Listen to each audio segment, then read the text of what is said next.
I've been working on this project at Naughty Dog for 4 years now.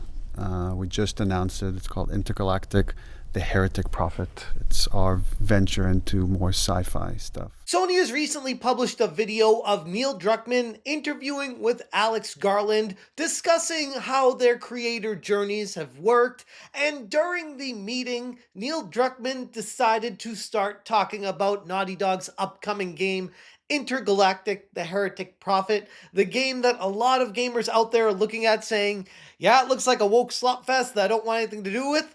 Well, the stuff that Neil Druckmann started talking about with it didn't seem to help with any of those fears. What's going on, guys? Welcome to another episode of Smash JT.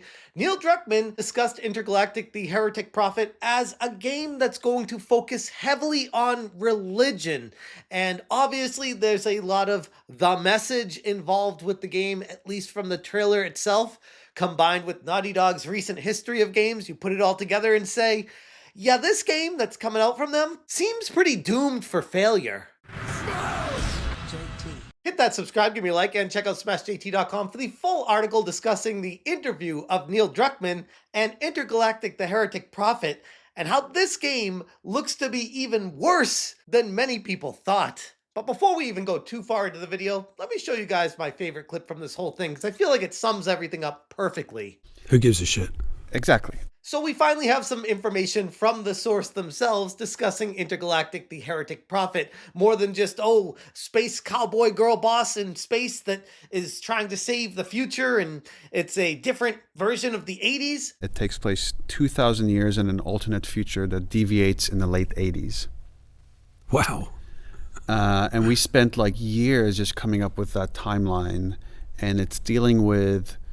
It's funny. It's like I joke about this with the team. It's like, we made a game with The Last of Us 2. We made certain creative decisions. That got us a lot of hate. A lot of people love it, but a lot of people hate that game. Who gives a shit? Exactly. No, apparently it's a lot deeper than that. And by deeper, I mean a new take on religion. Where the timeline deviates, this new religion becomes pretty prominent. And then we spend years just building out this religion of like from the original prophet all the way how it gets like changed and sometimes bastardized and evolves over all these years. And then like all these people from this... How many? You said 2,000 years? 2,000. Coincidentally, 2,000 years? Coincidentally, 2,000 years.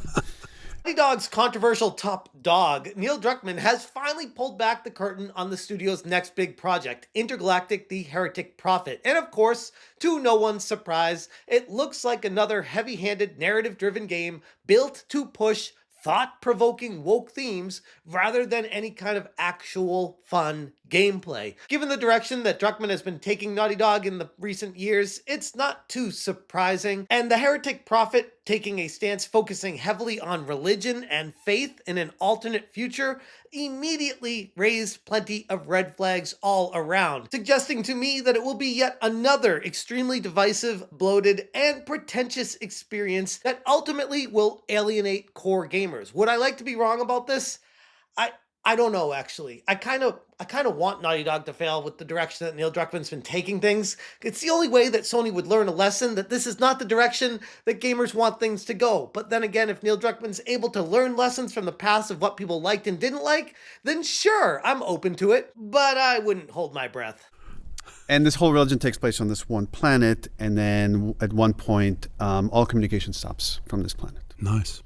And you're playing a bounty hunter that's chasing her bounty, and she crash lands on this planet. And despite all the negativity surrounding this game, even initially, because we've just had one overview trailer of it that barely touched on what the game actually entailed, the comment section is oddly curated to a lot of positive sentiment, at least currently. And it's got to make you wonder if they might be doing some deleting of negativity in order to try to change the perception of the ordinary every person going to the comment section for reinforcement of what this game is and trying to present it in a better way.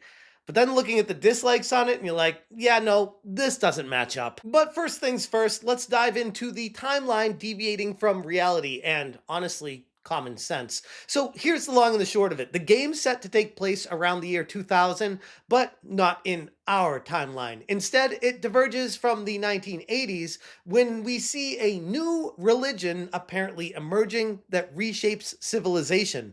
This mysterious faith is centered on the planet Semperia, and it seems to be the core of the game's setting, yet details remain quite vague beyond the fact that no one has had contact with Semperia for over 600 years. Players take on the role of Jordan, the shaved head protagonist, who crash lands on the isolated planet with no knowledge of what happened to its people. At one point, all communication stops from this planet. Nice. And you're playing a bounty hunter that's chasing her bounty, and she crash lands on this planet. And it's, and I really wanted to make a game about faith and religion, but also about this. It sounds just being awesome. lonely. So many of the previous games we've done, there's always like an ally with you, and you're talking. I was like, I really want you to be lost in a place that you're really confused about what happened here. Who are the people here? What was their history? And in order to get off this planet, like, again, no one has been heard from this planet for 600 years. So if you ever have hoped to have a chance to get off, you have to figure out what happened here. And honestly, if we weren't living in the age of wokeness and seeing all these games injected with the message, it kind of sounds vaguely interesting. Like, I gotta be honest, be like, oh, that sounds like a sci-fi adventure that I might be willing and interested to partake in. But then you see Neil Druckmann, the person that seems to be quite indoctrinated with the message, and I can't help but think that this is going to be used as an avenue to push said message. So many questions I could ask you, but I'm not going to because it would put you on the spot, I think. And also, I'll cut it if I say the wrong thing. It's fine. The premise sounds to me like a sci-fi mystery, and it's clear Naughty Dog's main focus isn't on world building, but more so on creating a deeply personal experience centered on isolation, reflection, and critical deconstruction of faith itself. Druckmann's description of the game should make it abundantly clear to anyone paying attention that the story they're working on is built entirely around faith and religion, two topics that he's never been very subtle about handling in his previous works. And pair that with Naughty Dog's track record, especially recently, it's easy to assume that Intergalactic, the Heretic Prophet, will try to be yet another attempt to challenge religious belief systems, and most likely painting them as dangerous, oppressive, or even outdated while pushing a progressive narrative in their place. Because, you know, the message? I mean, I'd love to be wrong about this, but past performance is typically a good indicator of future expectations. I've gotten in trouble actually because if trying to protect the story, we've released a trailer for Last of Us 2 where we faked a shot and we showed Joel somewhere where he would never make it to because of things that happened in that story. as a deliberate, Way to throw off Yeah. the scent. Yeah. And people that didn't like the game accused that of being false advertisement. okay, again, who gives a shit? And with a name like the Heretic Prophet, it's not hard to guess where the story is going to be going. I'm going to expect a storyline where the religion is being demonized, the protagonist struggles with identity and belonging, shaves her head to be a rebel, and the game's message becomes more important than the gameplay itself. The fact that the entire experience being presented here revolves around making players feel lonely and questioning the path that led them to where they are only reinforces the idea that this is yet another Druckmann-led introspective slog meant to make players feel miserable rather than entertained. Again, could I be wrong? Of course, but looking at modern day Naughty Dog, I'm gonna bet on what's more likely here. Yes, these things have to be sold, and the way they are sold, it seems, is by creating trailers that tell the entire story. I as an individual, have a choice to not access those things, and so I try not to. And it's one of the benefits of not being on social media. Actually, is that I'm immunized from so much conversation, so I will be able to arrive at this game knowing very little, but what you've described sounds fantastic. Oh, thanks. And so smart as well. Appreciate it. Love the glazing. Everything about Intergalactic, the Heretic Prophet screams woke narrative-driven slop. Easy to guess from the teaser trailer they showcased a few months back, the game is focused entirely on questioning religion and being set in an alternate history, where faith goes wrong and being built to make players feel like they're lost and reflective rather than being entertained by playing a video game. Oh,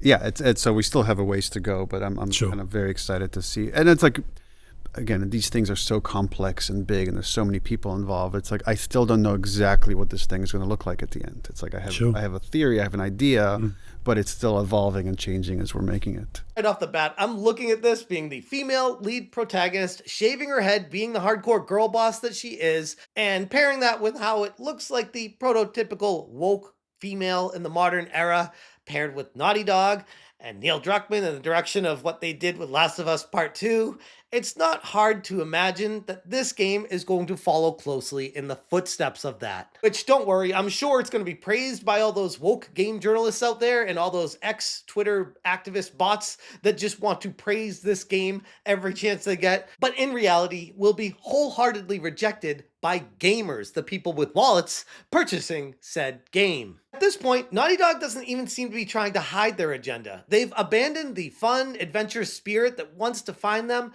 and have fully embraced being a platform for ideological storytelling. If Intergalactic, the Heretic Prophet, is the next big project, then it's safe to say that Naughty Dog's decline is far from over. But this isn't even the most troubling aspect of the entire interview, because after I watched it, I was like, oh, let me take a look in the comment section to see what people are saying with the feedback, because I see there's a good amount of dislike with the ratio with this game. There's probably a handful of comments that aren't liking it. And I scroll through them and I'm like, yeah, no, I mean, maybe I found one or two that was critical of it, but the rest of them just felt very generic, automated, and bot-like, trying to prop this game up. And I'm like, who are these people talking to? These are very suspicious comments that are made in the comment section, and it doesn't align with the amount of dislikes that you see on the video itself. There are a lot of dislikes, and this kind of artificial engagement reeks of some strong desperation. It wouldn't be the first time a major studio or publisher tried to manufacture positivity when faced with overwhelming backlash, but holy crap, does this feel pretty over the top obvious. If this game were truly as exciting as Naughty Dog wanted people to believe, they wouldn't need to curate the conversation the way they seem to be. But we all know better at this point, and they aren't a big fan of us thinking for ourselves. We want engaging worlds, compelling gameplay, and stories that don't beat us over the head with some sort of ideological message. If this is the game that Naughty Dog is banking on, they might be in for a rude awakening when this so-called thought-provoking experience bombs harder than the spaceship crash landing on Semperia. But time will certainly tell, and I am extremely curious to see what happens with this title in particular. I'm going to leave it there. If you guys want more information, check out smashjt.com. I will link this article in the description below. If you appreciate what I'm doing, hit that join button. Thank you so much for watching, and as always, you stay smashing. So many questions I could ask you, but I'm not going to, because it would put you on the spot, I think. And also, I'll cut it if I say the wrong thing. It's fine. Smash MJ.